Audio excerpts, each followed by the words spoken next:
So the main tool has always been in our suite of tools, the quote request tool.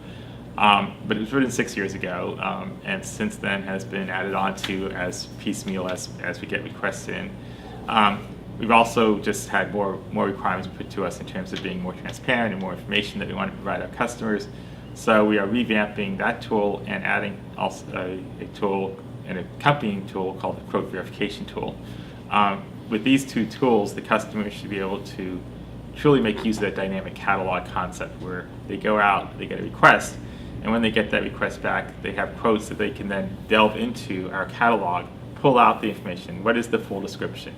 What are all the flags that go with it? Energy, trade act agreement, whatever those flags might be. Are there issues with this line item? If, for example, we find out that these printers are in delayed status because they're made in Japan and there's an issue there, we can actually start flagging those. Our goal is to very quickly provide the full verification, not just that the products exist, but are there any concerns in terms of using them so the customer can then make the correct decision. So since we're a dynamic catalog based on the question of what's in scope versus what's on the catalog, the question is, of course, importantly, what is in scope?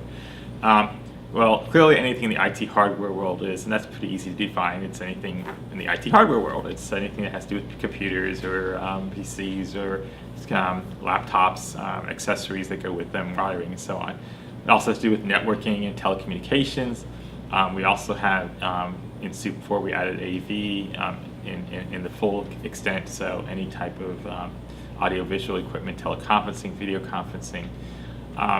It also includes anything that is product solution driven, such as installation services, maintenance and warranty services, training on products, so the things that can get you up and running with the product.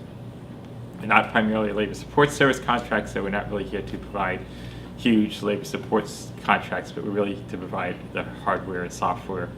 And software does include cloud computing, software as a service, virtual computing, virtual storage, all those buzzwords of today.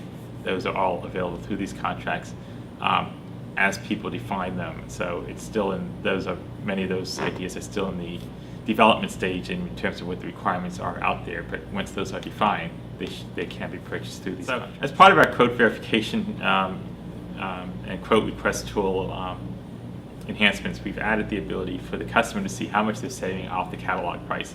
So while we guarantee that there's a fair and reasonable price associated with the catalog, it doesn't mean it's necessarily the lowest price. The lowest price comes through the actual competition and fair opportunity when they have to sharpen their pencils and say, okay, now this is for real. What can I do to get the business?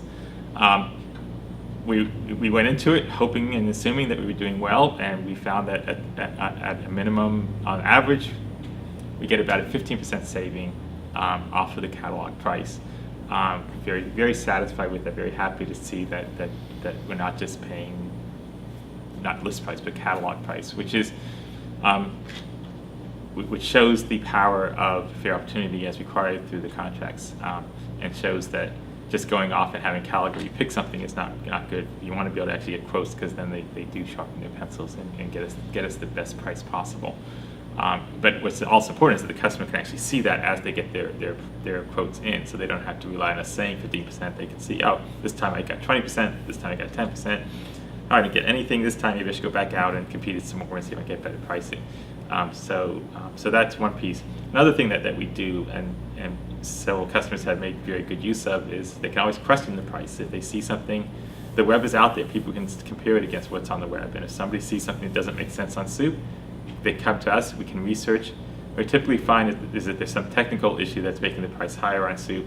We work with the customer, determine if they want that technical difference or don't, and therefore they can adjust their price. We're always striving to make the price the best price that we can for our customer.